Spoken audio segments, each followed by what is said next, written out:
Қара шайды қалай қайнатамыз? Ойлап қарасақ, бұдан оңай дүние жоқ сияқты көрінеді. Бірақ олай емес. Әр шай қайнату процесі бірнеше ережелерді ұстануды міндеттейді. Оларды ұстанбаған жағдайда шай пайдалы және дәмдік қасиеттерінен арылуы мүмкін. Қара шайды демдеудің ережелеріне тоқталайық. Қара шайдың пайдалы қасиеттерін жоғалтпай емдеуді көбі біле бермейді. Кез келген шайды дұрыс емдеу үшін қайнататын суды жақсылап дайындау қажет. Біріншіден, ол міндетті түрде жұмсақ және тазартылған болуы тиіс. Екіншіден, шайдың түріне қарай қайнатылған судың температурасы да сәйкестендірілуі керек. Қара шайды дұрыстап демдеу үшін 90-100 градус қайнатылған ыстық су қажет. Шайды қайнату уақыты да әртүрлі болады. Қара шайды көк шайға қарағанда ұзақ қайнатады. Демдеу орташа есеппен 4-7 минут уақытты алады.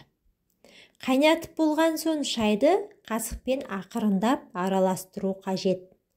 Бұл шайдың құрамындағы эфир майларының дұрыс таралуын қамтамасыз етеді. Онымен қоса, дұрыс қайнату үшін шайдың мөлшері де маңызды. Оны бір кесе шайға 1 шай қасық шай деген есеппен салу керек. Демделген шай сұрпына байланысты алтын, қоңыр, қою, ашық қоңыр, қоңыр қызыл түске енеді. Сүт қосылған қара шай. Қара шайды сүт қосып емдеу салты Ұлыбритания мен Орта Азия елдерінде кең таралған. Сүтпен шай өте құнарлы және ағзаға тез сіңеді. Сүт шай құрамындағы кофеин мен кейбір алкалоидтардың деңгейін түсіреді. Сүт қосылған қара шай ұстамалы жүрек ауруының алдын алуға септігін тигізеді. Оның құрамында сүйекті қатайтатын кальций бар. Сүт шайды пайдалы қасиеттерінен айырады деген бір пікір бар. Бірақ бұл шындыққа сай келмейді.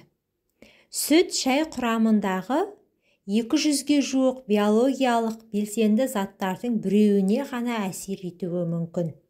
Сүтті шай қалай емдеу үшін? Құрғақ шайдың мөлшерін 2 есеге көбейтсеңіз жеткілікті. Қара шайдың сұрыптары. Қара шайдың ұсақталған және пресстелген сұрыптары болады. Өсірілген жеріне байланысты Қытай, Үнді, Цейлон шайлары болып бөлінеді.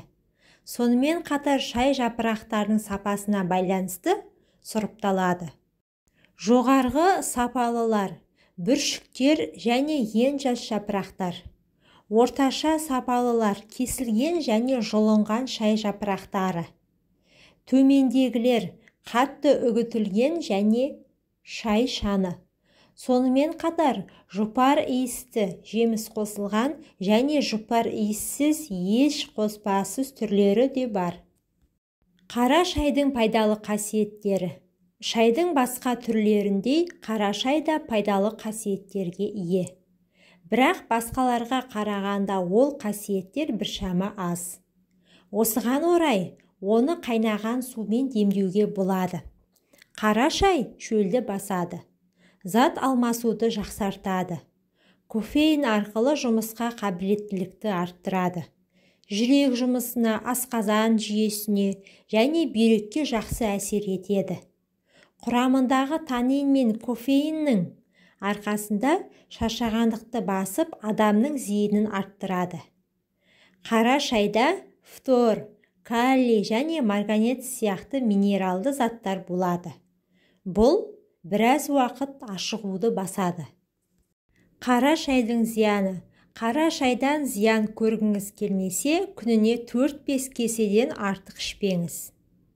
Көп мөлшерде қара шай ішу ревматоидтық артриттің пайда болуына ықпал етуі мүмкін. Сонымен қатар тістің эмалін сарғайтып, гипертониялық және асқазан жарасына ұрындыруы да ықтимал. Тыңдағандарыңызға рахмет. Менің каналыма тіркеліп, видеоға лайк басуды ұмытпаңыздар, пайдаларыңызға жарасын.